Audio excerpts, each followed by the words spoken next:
Selamlar. Vakit kaybetmeden hızlıca konuya giriyoruz arkadaşlar. Yedi Krallık Şövalyesi'nin ikinci bölümüyle beraber Targaryen prensini tanıdık. Hikayeyi yavaş yavaş görüyoruz. Oyuncular toplanıyor. Yaklaşan fırtınayı hissedebiliyor musunuz? Parlak alevi gördüğünüzde aslında bu olan bir sorun yaratacak hisse almış olmalısınız. Pekala.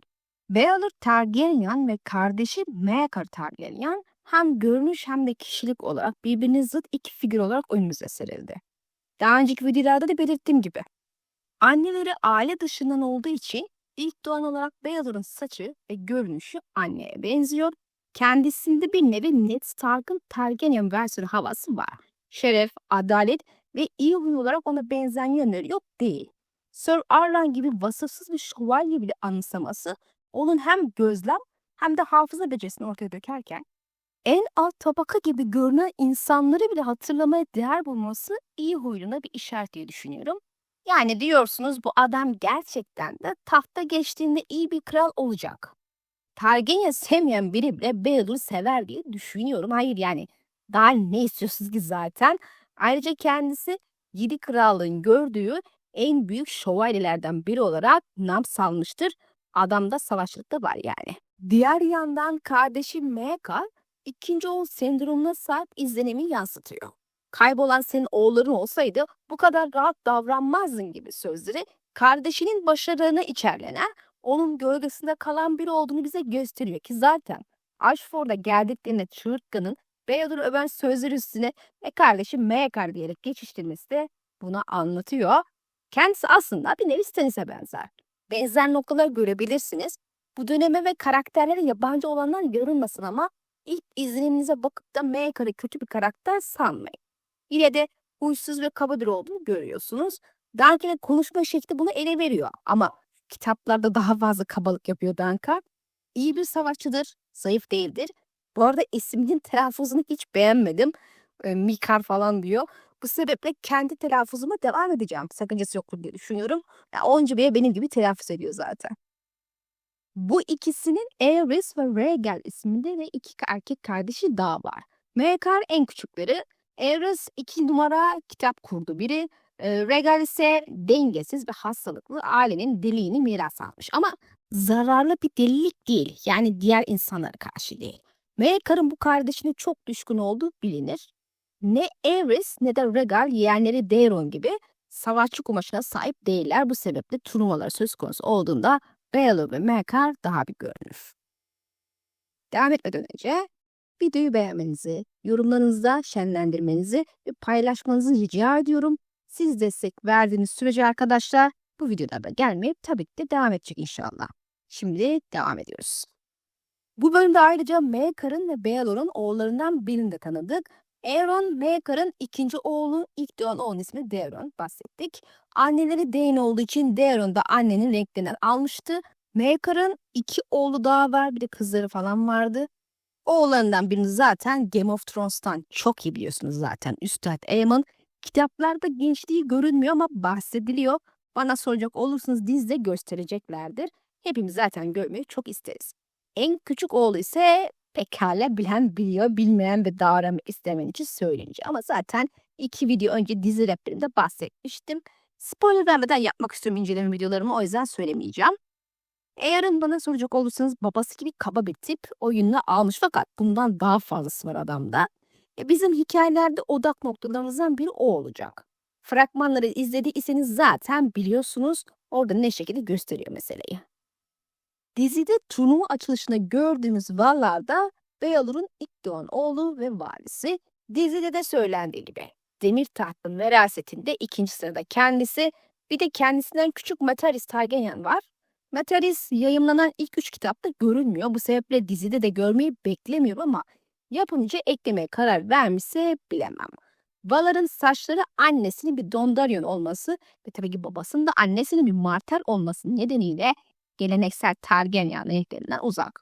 Yani melezin de melezi bir karışım olunca anne tarafının kanı hep daha baskın hale gelmiş. Lakin Valar'ın saçlarının perçeminde gümüş bir parça vardı kitaplarda. Dizide bunu görmeyi çok isterdi ama nedense yapmamayı seçmişler. Ben o tarz çift renkli saçları nedense çok seviyorum. Farklı bir hava veriyor. Bence eklemesi çok zor bir şey değildi. Yani alt tarafı boyayacaklardı bir parça boyayla. Hep söylerim, ayrıntılar daha da güzelleştirir, 3 boyutlu hale getirir. Bizim tatlı ayıcımız Dunk ilk bölümde olduğu gibi şövalye olarak turnuvaya katılabilmek için kendisine kefil aramaya devam ediyor. Açılışın ikinci sahnesinde zaten temelde bununla ilgili flashbackler falan da var.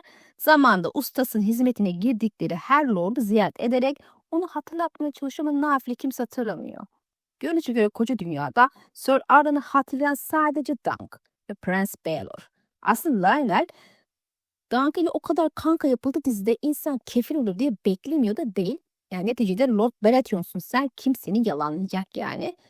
Gerçi Lord Baratheon diyorum hep de adama, turnuva zamanında hala varis konumunda.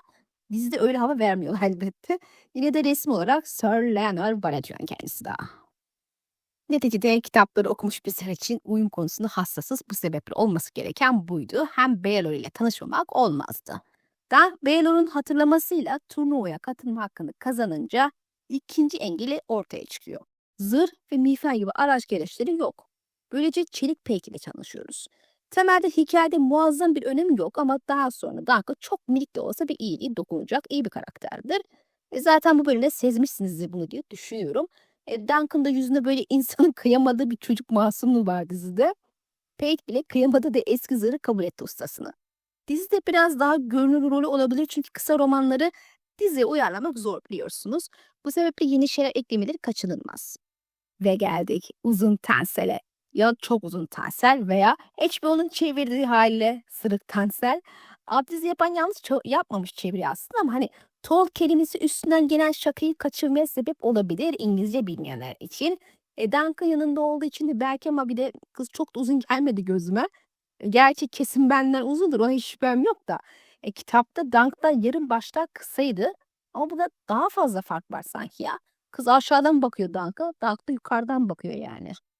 Kısacası bence uzun tensel için çok da uzun bir hanım bulamamışlar gibi geliyor. Yani bilmiyorum, belki ben yanılıyorum. Tensel kitaplarda da dizide de Şirin iyi bir karakterdir. Dunk'ın ilk hoşlantısıdır. Elbet kitaptaki zeytin tenli ve siyah saçlarıyla çok yüksek ihtimalle tuzlu doğumlu ama dizide böyle zenci biri oynatmış ama bana kalırsa çok sırıtmıyor. Burada yanlışım yoksa kitaplarda kuklalar böyle dev değil, normal boydalar. Dizide bu seçim niye yapılmış bilmem ama hoş denebilecek bir farklılık. Yani hikaye vesaire açısından değil. Böyle B kukla gösterisi ben daha önce hiç görmemiştim. Ama dizide tensel kuklacıdan ziyade de böyle hikaye anlatıcı gibi kalmış sadece. Kitapta onları oynatan kişi de aynı zamanda. Dizide eğlenceli iki an vardı bana göre tabii ki. İlki Lyana'nın Dunk ve Eggie'de alıp Tyrell'e karşı halat çekmeye yapmasıydı. Adam cins biri ya. Şerefsiz resmen halatı bırakıp susadım yiyip bir şeyler içmeye gidiyor. Millet ona kızarken de susadım lan ne var kafasında dolanıyor. Sonra bakıyor yarışma iyiye gidiyor. Geri dönüp yarım yamalak asılıyor. Kazanıyorlar Dunk sayesinde. Böyle Tyrell'e de pis kokulu çiçekler diye varmış da ayrı bir cevap. Yani çok fenasın Lyanna Baratheon ne diyeyim. Ama kabul edelim diziye kesinlikle neşe getiriyor. Eğlence düzenlediğinizde çağırmak isteyeceğiniz türden biri bu adam. İkinci eğlenceli an ise turnuva açılışıydı. Aslında o bayağı ihtişamlı ve heyecan vericiydi benim için. Yani o hazırlık sahnesini dev ekranda izleseydik bence daha etkileyici gelebilirdi bile. Tek yüzlerini böyle yarım yamalak görsek de bazılarının ya da hiç görmesek de böyle Lea Tyler ve Lionel Baratheon dışında kimler vardı?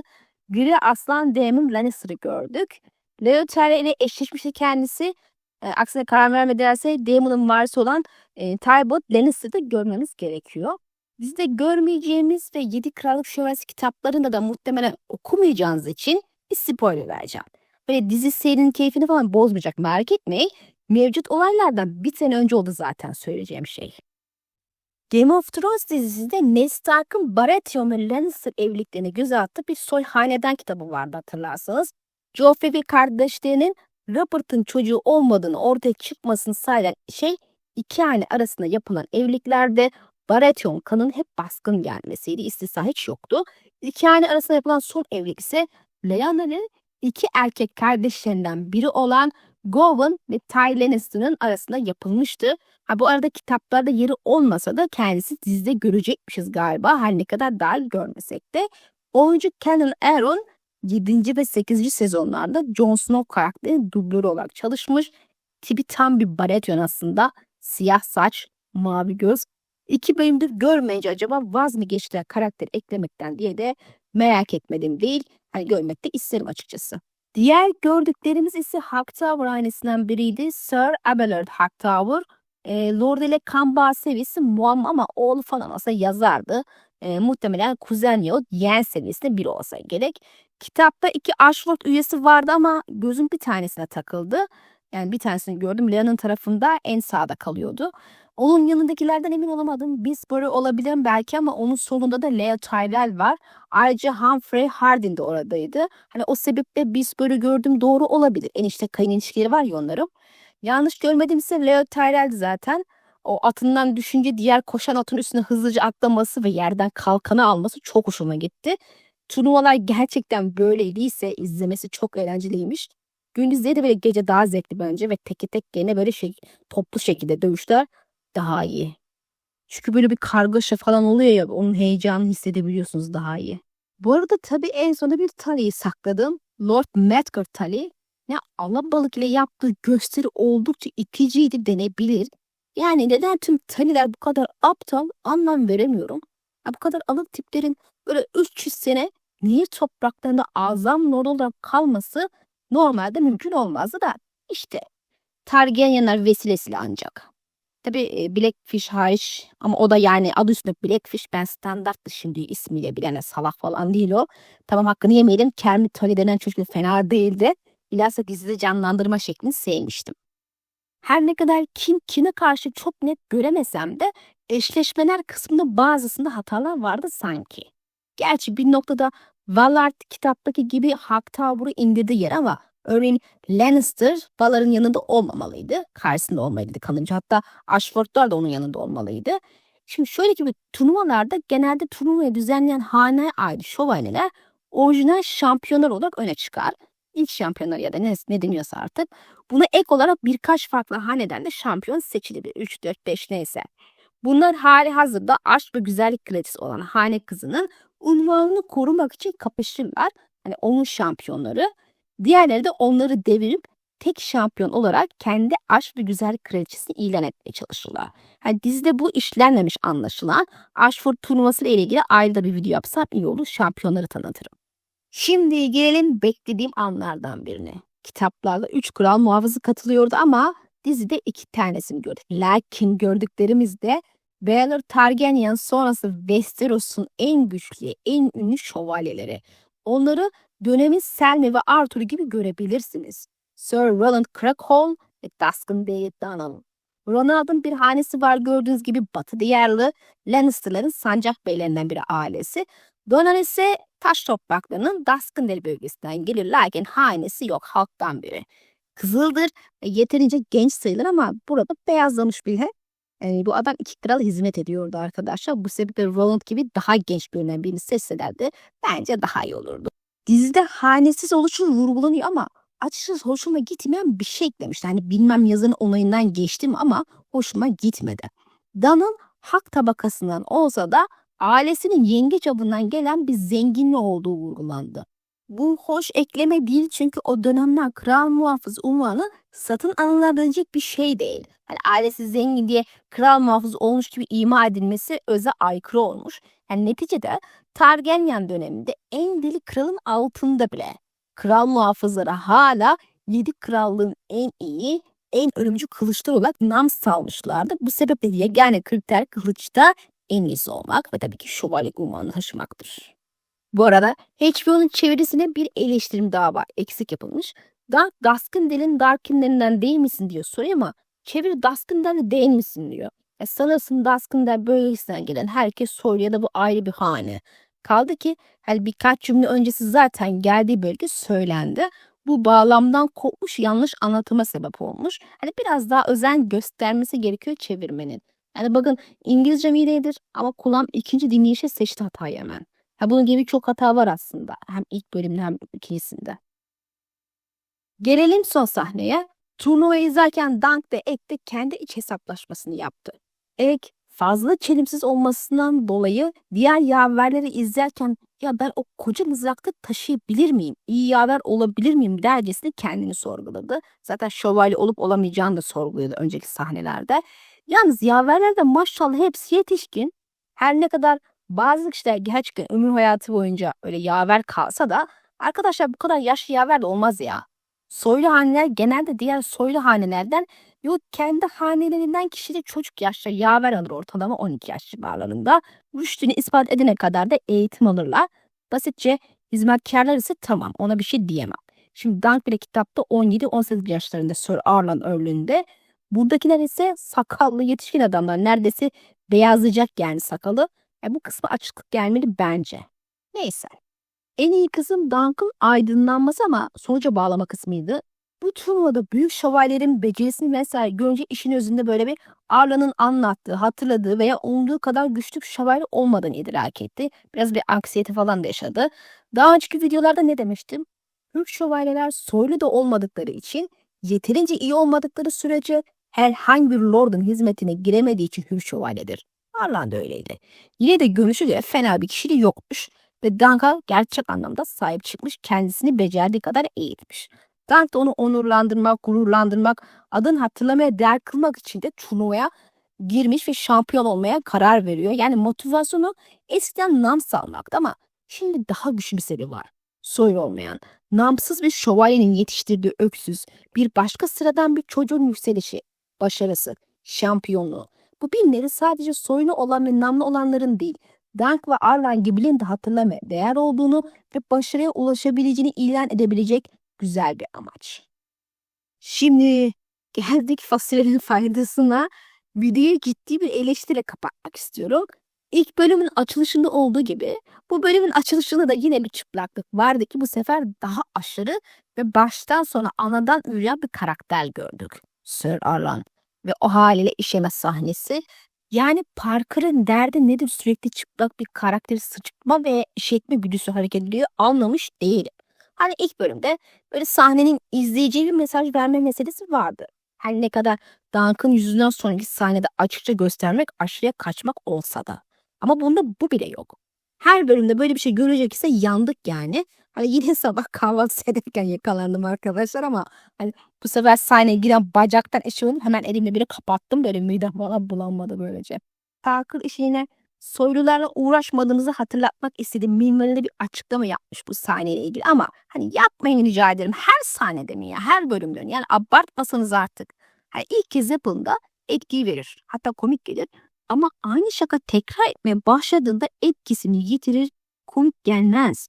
Yani cidden millet adam bilmem nesini internette konuşsun diye yapmışlar gibi böyle düşünüyorsunuz ister istemez. Bir de Game of Thrones'tan farklı bir atmosfer, hikaye olsun falan diye başladı iş ama ha bakıyorum çıplaklık vesaire konusunda ondan aşağı kalır yanları yok. Hani nasıl farklılık bu? İnşallah 3. bölüm ve sonrasında da görmeyiz böyle şeyler. Hani genel olarak dizi her zamanki gibi çok iyiydi sevdim. Gider tekrar izlerim hani öyle bir bölümde. Bu seferki en sevdiğim sahneler halat çekme yarışı ve turnuva açılışı oldu. Müzikler zaten güzel. İnternette biri halkın müzikleri güzelmiş diye yorum yaptıydı. Gerçekten de hikaye temsil gereği bu müzikler sıradan halkı temsil ediyor. Böyle bakınca daha hoş geliyor kulağa. Ayrıca son kısımda Blackfire göndermesi yapılmış ki ikinci ve üçüncü sezonda bu mesele daha belirgin olacak. Bir de Parker'ı az önce eleştirdim ama öveyim de kitaplara çok büyük oranda sadık kalmış gerçekten de. Bilhassa diyaloglar üzerinden konuşuyorum. Bu yönden çok hoş, daha güzel. Kendisine teşekkür ederiz bu güzel seyir keyfi için ve hayır 2 bölümdeki açılış sahnesindeki tuvalet sahneleri için teşekkür etmiyorum. Sizin bu bölümle ilgili en sevdiğiniz kısım neydi? Paylaşın. Sonraki bölümde görüşmek dileğiyle. Allah'a emanet olun.